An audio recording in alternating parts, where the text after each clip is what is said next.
ሰላም አድማጮች፣ ይህ የህይወት ምስጢር ነው።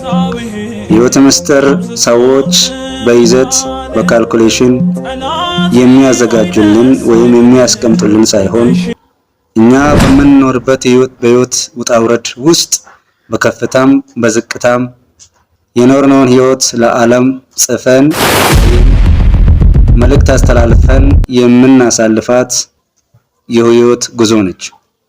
የህይወት ምስጢር ሰዎች በመመሪያ የሚያዘጋጁልን ወይም በፎርሙላ እንደ ሂሳብ ስሌት አስቀምጦን ይህን ተከተሉ የሚሉን ሳይሆን በራሳችን የህይወት እንቅስቃሴ የሰው ልጅ በህይወት እስካለ ድረስ የሚወርዳቸው ውጣ ውረዶች እያንዳንዱ ግለሰብ የህይወት ምስጢር ነው ይቀጥላል።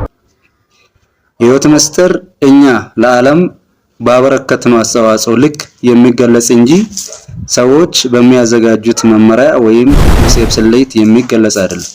የህይወት ምስጢር ከፍታችን ነው። የህይወት ምስጢር ዝቅታችን ነው። የህይወት ምስጢር ያሳለፍናቸው እያንዳንዱ የህይወት ምስጢራችን ሆኖ ይቀጥላል። ውድ የዚህ ቻናል አድማጮች እስከዛሬ ድረስ ሾርት ቪዲዮዎችን በመልቀቅ ከእናንተ ጋር ብዙ ቆይታዎችን አድርጌያለሁ። ከዛሬ ቀን ጀምሮ የህይወት ምስጢር ፕሮግራም የተለያዩ ይዘቶችን ማዘጋጀት የእያንዳንዱን ኢትዮጵያዊ የህይወት ፈተናዎች፣ የህይወት ስኬቶቹን፣ ከፍታዎቹን፣ ዝቅታዎቹን የምናይበት የምንማርበት መልእክቶቻችን የምናስተላልፍበት የሁላችንም ቤት ነውና ሁላችሁም ሰብስክራይብ፣ ላይክ፣ ሼር በማድረግ ቤታችሁን ውደዱ፣ ሐሳባችሁን ግለጹበት። ከዛሬ ጀምሮ የህይወት ምስጢር የህይወት ተሞክሯቸውን የህይወት ምስጢራቸውን ለማካፈል ዝግጁ ለሆኑት ሁሉ ክፍት መሆኑን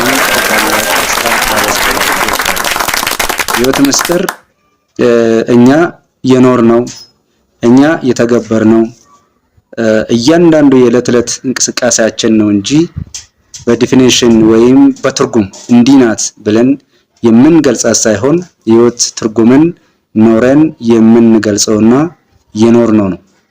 የህይወት ምስጢር ሁሉም ኢትዮጵያዊ ሁሉም የሰው ልጅ ያለፈበት መንገድ ስለሆነ ሁላችሁም ያስተምራል ብላችሁ የምታስቡትን የህይወት ምስጢራችሁን ታካፍሉን ዘንድ በዚሁ ጥሪ ያደርግላችኋል።